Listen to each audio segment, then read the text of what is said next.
Good morning, everybody. So my name is Aoife Malloy, and I spent half of my life in NHS England working in the Healthcare Inequalities Improvement Team, setting out national standards, supporting clinical leadership, and really trying to align the data sets and make sure that they're clinically meaningful for health inequalities improvement. And the other half of my working life I spend in the Royal Free Hospital, mostly in acute medicine. So I work very closely with physiotherapy colleagues, and I'm constantly in awe of their can-do attitude and really the themes that came from John's opening speech about distributed leadership and collaborative action. So I wanted to talk to you today about the National Strategic Framework for Improving Healthcare Inequalities, but also just really highlight the opportunities about what we can do. I am going to show you some of the data, it is very motivating, let's say, for the sort of state of inequalities in the NHS today. So I'll start with our vision, and that really is exceptional quality health care for all.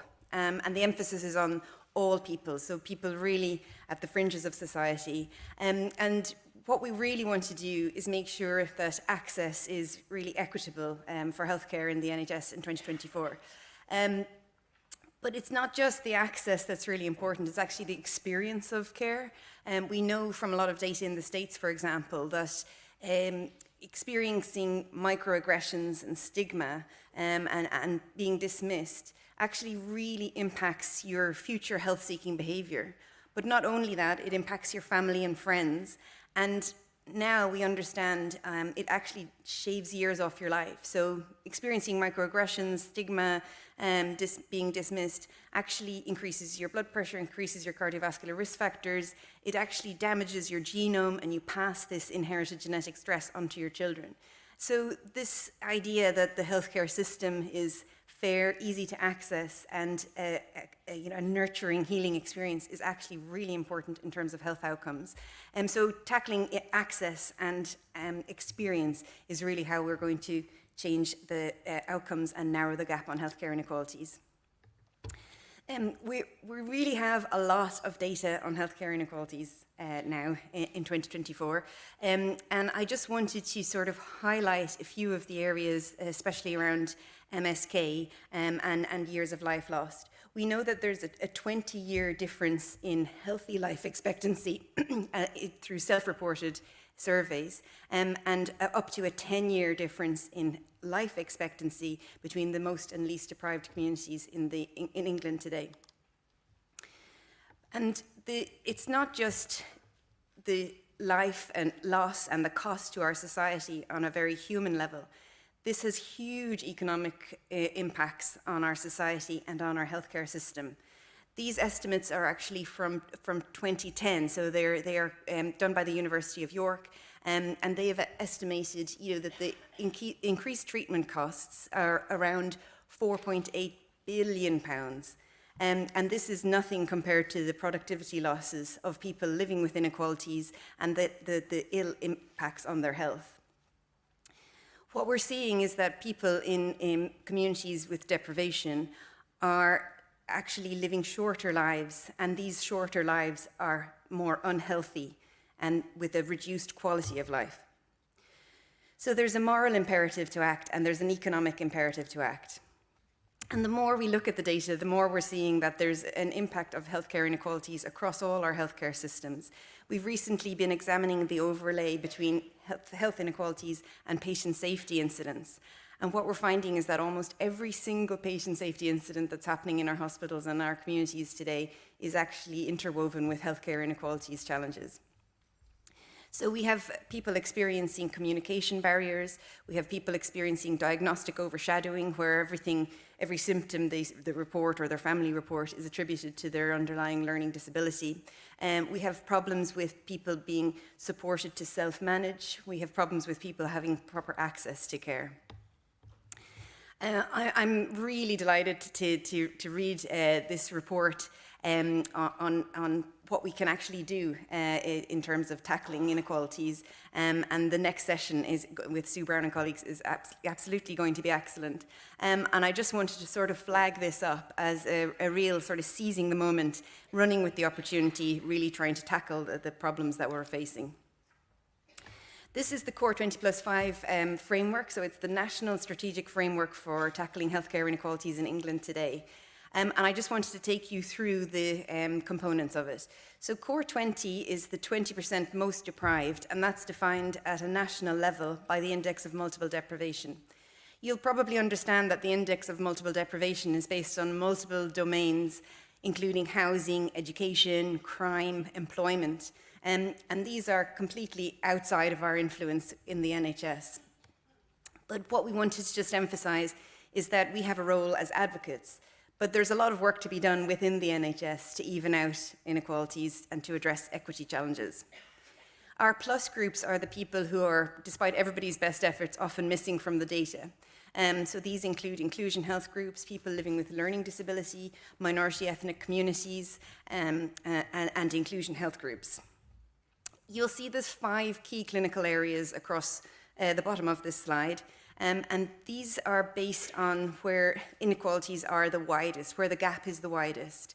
We have the COPD, cancer and cardiovascular disease in there as our major targets at a national level, because this is where the gap is the widest in the Lancet Global Burden of Disease Studies and more. And we've also really highlighted the poor outcomes for people living with severe mental illness. So they're likely to live 20 years less than their general population counterparts. So we really feel if we can get those annual health checks in, often the thing about inequalities is that they're unfair, but they're avoidable. So it doesn't have to be like this. And then finally, we've got maternity care as a major priority based on the Embrace reports. We have Core 20+5 for children, and you'll see that the 5 areas are actually very different, reflecting how children's health is much more multi-dimensional, based on education and family support and green spaces, toothbrushing, etc. Our Core 20+ cohorts are the same in both the adults and the children and young people, but the 5 key areas are different. And I just wanted to draw your attention to one avoidable and unfair statistic, that the main reason children in this country go for a general anaesthetic today is to have their rotten teeth removed. And this is just something from Dickensian times. It's completely preventable and really is concentrated in communities already dealing with healthcare inequalities. So it just feels like we need to all act now. So the Core 20+5 framework is really an excuse remover. So it's really to try and focus people's minds, help people in trying to identify the cohort that they need to work with. And we've got a kind of ecosystem set up, including Core 20+5 ambassadors. I'd really encourage you to apply if you're interested in tackling healthcare inequalities in your practice. So this is a expert peer network with support from our central team and access to the directors in NHS England, etc. And we're also doing some really interesting work with the innovation team in NHS England, really trying to target innovations at improving healthcare inequalities, which we now know actually works. Our inclusion health strategy is really, I feel, a reflection of how physiotherapists already work. So it's a really holistic approach. It's working across care boundaries, across transitions of care, and in a very sort of multidisciplinary, patient-centered way. So this is now sort of a formal national strategy, but I think it'll ring true to most of you who are already working in this way. And another tool that we're really encouraging people to use is the Make Every Contact Count framework. And so this is really to try and bring a sort of person-centered focus in healthcare inequalities. It's very, very difficult in the sort of busy NHS setting that we're all working in. And this is just a little reminder, just to make sure people are registered with a GP, that they have their blood pressure checked, that they have a brief cancer screen, that if they're of childbearing age, that they have education and information on how to be as healthy as possible.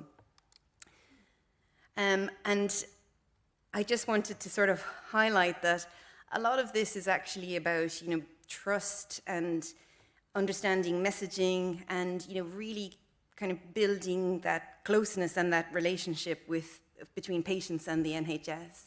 I think we saw during COVID this, really exciting new way of working amidst all the tragedy. We had, very agile ways of working. We really brought the NHS to the people. And that's what our whole Core 20+5 framework is based on, really trying to build from the learning from COVID, using data to inspire improvement, but really working with communities to try and improve health outcomes. So it's essentially about building trust with communities. We know from the COVID vaccination campaign, it was one of the most successful public health interventions in the history of the NHS. We saw vaccination rates in Black African communities go from around 10 to 30% to over 80% in a matter of weeks. And we really feel this was due to community leaders, faith leaders, and the National Audit Office audited the COVID vaccination campaign, and they just thought it was one of the most brilliant, most cost-effective interventions ever done in the NHS. So if we can emulate that collaborative action and that distributed leadership, I think that we can really see some positive outcomes. We have lots of resources online, examples of case studies and best practice about how to tackle inequalities in the everyday work of the NHS. And I wanted to share our website so you can see what's new and maybe link up with other people working in similar areas to you across the country. And so I just wanted to go to questions, if that's okay, and thanks very much, everybody, for listening.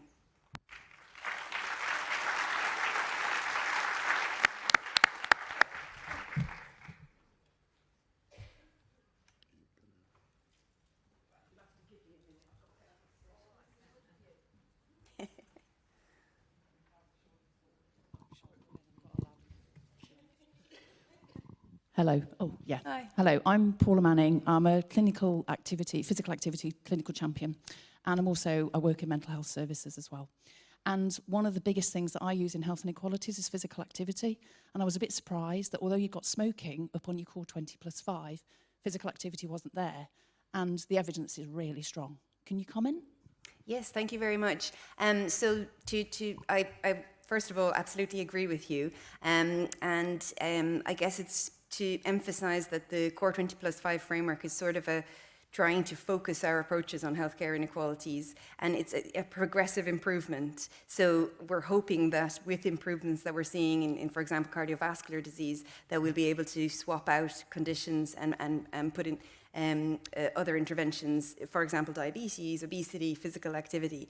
And I think the Core 20+5 goals are very much for our healthcare inequalities improvement team and what we're held to account for with our board. But our Core 20+ cohorts are the exact target population that all interventions to improve healthcare inequalities should go towards. So we work with a lot of teams who are working outside of the 5 key clinical areas for adults and children, but you're absolutely right, it's of huge importance.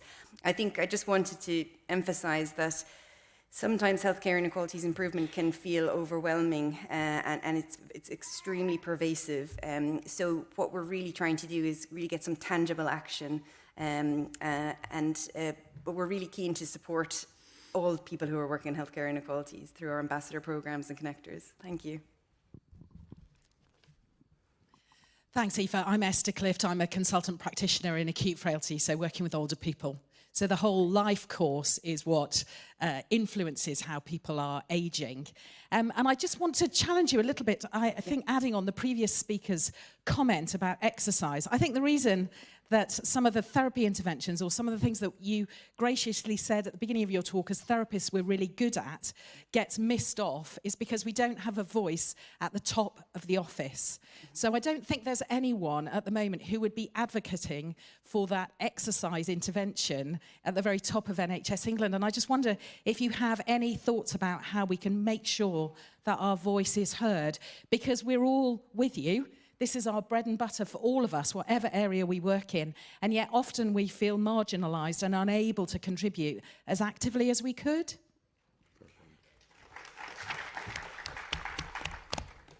Thank you very much.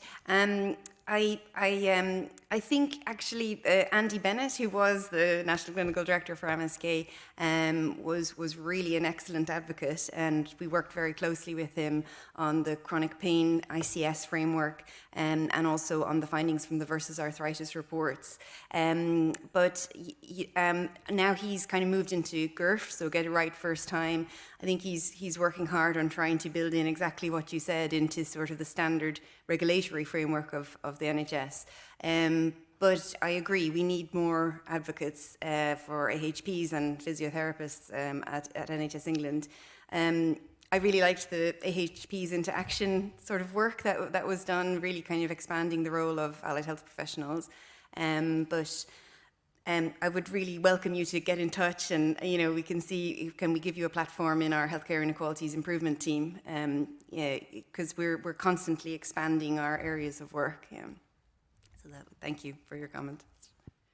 Hi, Aoife. I've got a couple of questions from online members, and I'll give you them both if that's okay. Yep. So the first one is asking, is there a core 20+5 for older adults?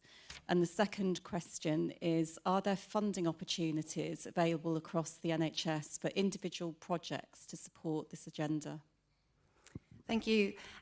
So at the moment we have adults and children and young people. We work very closely with the National Clinical Director for the older people. I guess what I want to sort of emphasise is the healthcare inequalities improvement work is alongside all the national clinical programs around cancer, maternity, older person. And what we're really trying to do is embed an approach to healthcare inequalities improvement within business as usual in the NHS. So we're really trying to highlight the areas where there's the biggest gap in inequalities. But the Chief Medical Officer report on healthy ageing and our previous work with the National Clinical Director for older people really supports trying to improve inequalities. I guess it's not in our sort of few goals that we're held to account for with our board, but definitely an area of work that we do support. And our director was the previous National Clinical Director for the older person, so I know that's very close to her heart. In terms of funding arrangements, with the recent changes from the Fuller report, etc., the NHS England funding has mostly gone into the ICS level. So it's mostly local funding that is available for healthcare inequalities improvement. With the allocation formula, there is an adjustment for healthcare inequalities in every single ICB budget. And there's also ring-fenced funding of £200,000 for every year for healthcare inequalities improvement. So I would encourage the people to sort of contact their local integrated care boards. We have some national funding. So, for example, we did a program on innovation in healthcare inequalities improvement. And this was where people could apply for a grant for something that was NICE accredited and that would actually directly target inequalities improvement. So we are struggling with a funding gap for sure, and I'm sure you've all read the Darcy report, and there's a lot of funding required across the whole of the NHS, but there are some pockets of ring-fence funding, as I've described, mostly at ICB level. Thank you very much for the presentation. My name is Cass McGregor. I'm a physiotherapist in NHS Lanarkshire and a PhD student at Glasgow Caledonian. Just a comment, first of all, from the previous questions. I do think that as a profession, it would be great to sort of improve our understanding of sort of upstream to downstream, that sort of framework of health inequalities, and also the idea of like structural competency as well, in terms of professional development. My question, though, is actually picking up on the children's framework of health inequalities. I thought that was really interesting. I've not seen that before. And the main inequality there around dental care. I was just noting that dental care is largely privatised. And do you think that that plays a role, and is that potentially a warning for the future? Thank you very much. So I agree with your question about we're often struggling with very much downstream impacts of societal inequalities. And there's a wider sort of public society question about how we really drive down the social determinants of health. But within the NHS, the King's Fund have estimated that there's about a 20% gap in what we can do and what we are doing in terms of improving outcomes. So I think there still is a lot of room for improvement within our NHS care. But the children's dental concerns really highlight the sort of multifaceted problem. A lot of it is down to lack of fluoridation of the water, lack of toothbrushing schemes in schools and nurseries, the food industry and sugar in fizzy drinks, etc. So I think that's a really good example of a kind of integrated care board approach and how we have to really sort of work together at a community level rather than kind of fixing the problem when it's too late. But so in physiotherapy, I guess we're facing the same challenges because a lot of the people contacting the NHS are,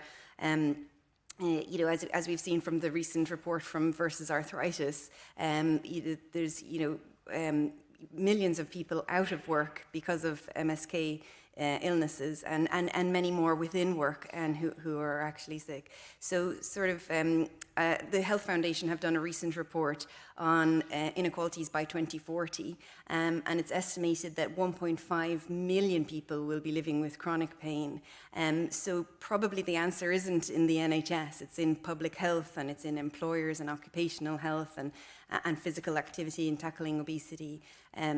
So it's really that sort of collaborative action, I think, but I mean, it's the biggest challenge of our time, really.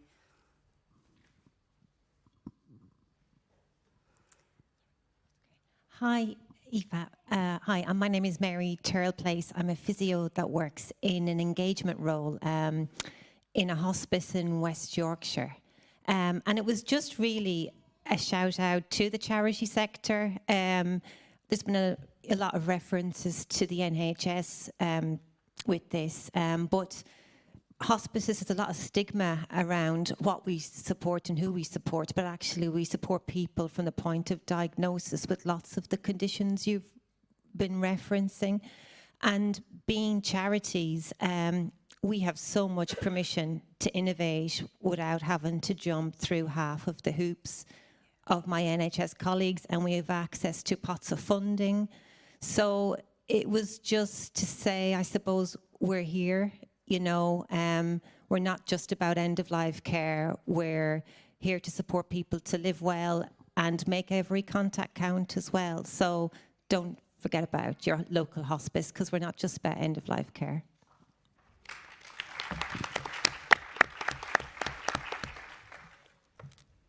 Thank you very much. I wholeheartedly agree. I think that's a really good shout out. And I just wanted to draw your attention to the Core 20 Plus connectors as well, because these are community leaders who are working often with charities and they're in funded roles to tackle inequalities and to try and bridge that gap between NHS and communities, which is often filled with the charity sector. So thank you. That's a really good shout out. Hi, my name's Jo Dawes. I'm a physiotherapist and researcher at UCL looking at homelessness and inclusion health. So it's people experiencing homelessness I'd like to ask you about. These people are at the thinnest end of the wedge. We know there are at least well over 300,000 people experiencing homelessness in England alone, and that number has grown recently over the last few years. We know that they don't access physio easily. We know that some people have experienced negative kind of care in physiotherapy clinics. So how can we better support people who are really vulnerable to better access our services? Thank you. That's a really important question. I think the work on the Inclusion Health Framework, which was done with the Faculty of Inclusion Health and Crisis and other organisations and people with lived experience, really tried to bring in that more inclusive approach to addressing inequalities. We are, as you said, facing a real crisis with people experiencing homelessness. The life expectancy of men and women living without a home is 43 or 45 years of age, so it's really, really seriously shortened. The Inclusion Health Framework, I guess, tries to bring in that multidisciplinary, cross-system work. But there was a recent piece of work with the Urgent and Emergency Care Unit in NHS England, on trying to reframe the pathway to accessing, for example, the NHS if you're experiencing homelessness. And I was part of that group, and it just really struck me how actually bringing people together with experience of living without a home, and also people in charities and organisations who are really involved in this, was able to kind of change the mindset of NHS England. So we started out, and the sort of proposed framework was, somebody enters the emergency department and they're experiencing homelessness. First thing you do, call security. And, obviously all the people working in the charities and people with lived experience thought this was, really archaic and awful. So that whole pathway was revised and probably in the sort of slower way of trying to move NHS bureaucracy and pathways. But we were able to really change that to a much more holistic approach to provide care, to provide a welcome, to take the security out of the whole situation. And I know there are some really good funded pilots on how to support people living with homelessness to access the NHS. And there's definitely a multidisciplinary approach in these teams. But I don't know of any very specific kind of physiotherapy interventions. But if I'd be delighted if you wanted to get in touch, and I'll try and put you in touch with that team, and we could try and see if we can build more of a platform for that. Great, thank you very much, and thank you for all your questions. And please, I'd like to share our contact details. So we're constantly expanding the work we do, and would really like to take on board your ideas. Thank you very much, everybody.